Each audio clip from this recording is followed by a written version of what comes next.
Okay, so this is channel 13. Channel 13 analog.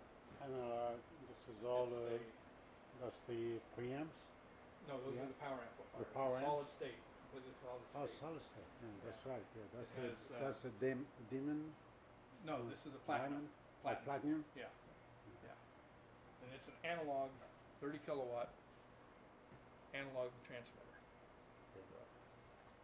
And these slide into here. Those are the amplifiers. Yeah, the amplifier trays.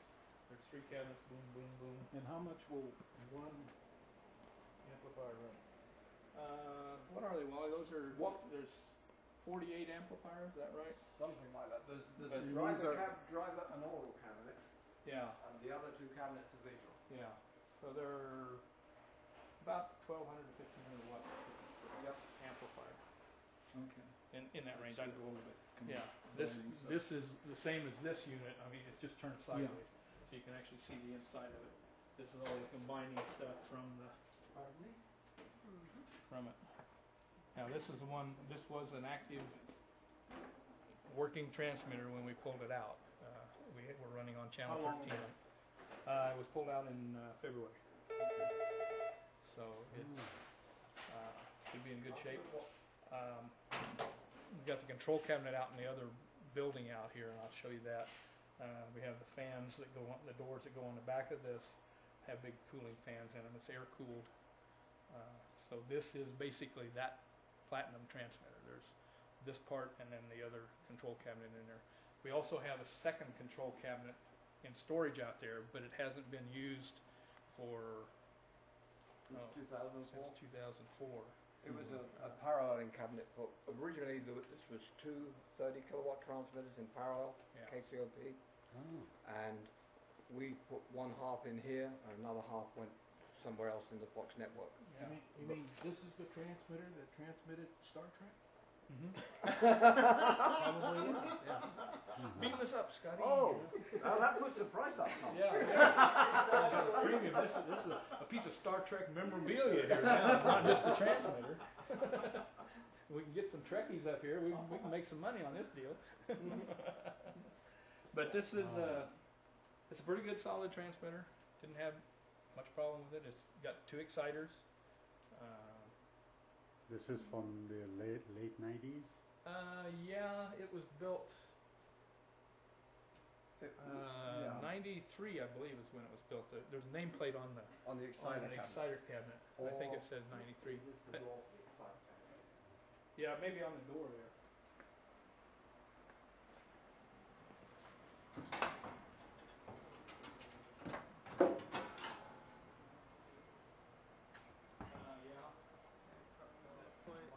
Yep. Okay. I'm going to do is take a picture. This is part of it. Only the couplers, Yeah. not the dummy load. This thing here. Just the square things. Okay. And this is not part of it. No. No. This is a dummy load that you We're using run the other thing. Yeah. Let's go ahead and I'll show you the rest of that pair of platinum first. Whoa. Minefield here. Oh, Some of lots of these plumbing. look like they're fixing an exhaust system or something.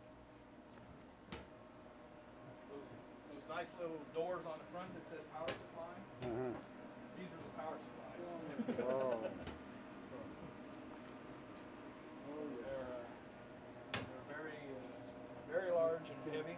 Substitute them as welding units. Yeah, basically that's about. Yeah. Now, Okay, this is the fence for the 3 cabinets that we saw. yeah.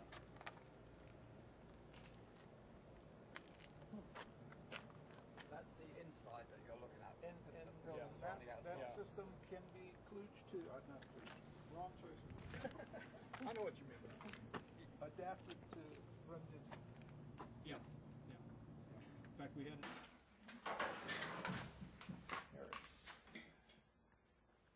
Now the exciters, which are in the other room in there, and that's on the floor in there, go in here. And it shows SWR, all the various things you can do diagnostics and look at voltages, power supply voltages, everything the display itself, so it's easy to look at it that way.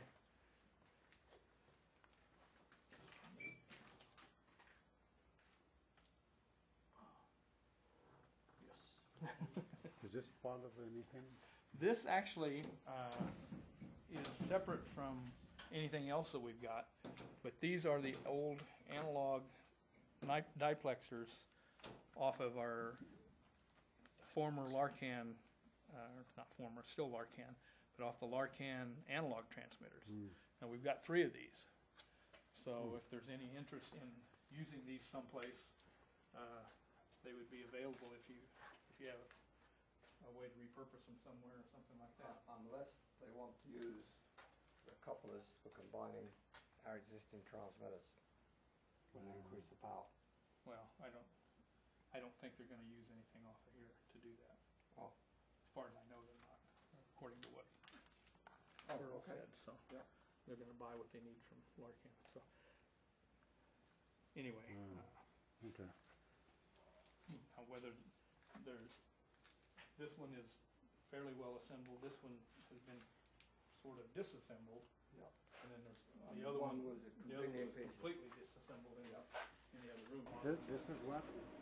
Disassembled diplexer. This is the part, we were looking at the diplexer down there, and there, and we were saying one was partly disassembled and one was completely disassembled. This is the completely disassembled one. Oh, okay. But this is going with our stuff? Oh, we don't know yet. Oh, okay.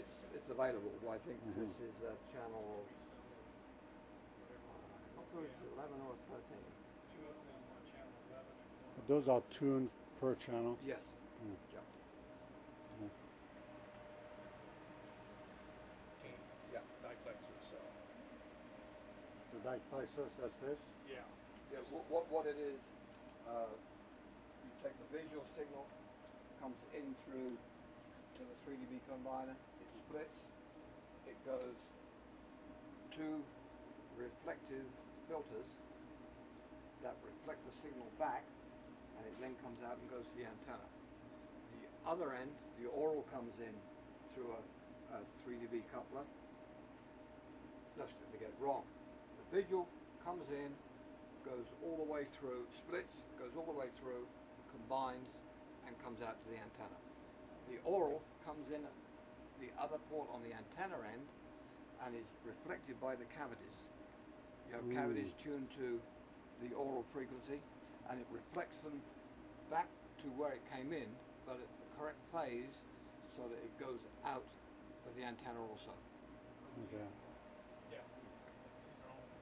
I guess there is a way to tell which one are tuned to what. Yeah, oh yeah. Yeah. Well, they are marked. That's the cavities are marked aural. Okay. The inputs and outputs are marked. This is a visual input and a reject. The other one I think will have probably aural and antenna. Yeah, aural and output.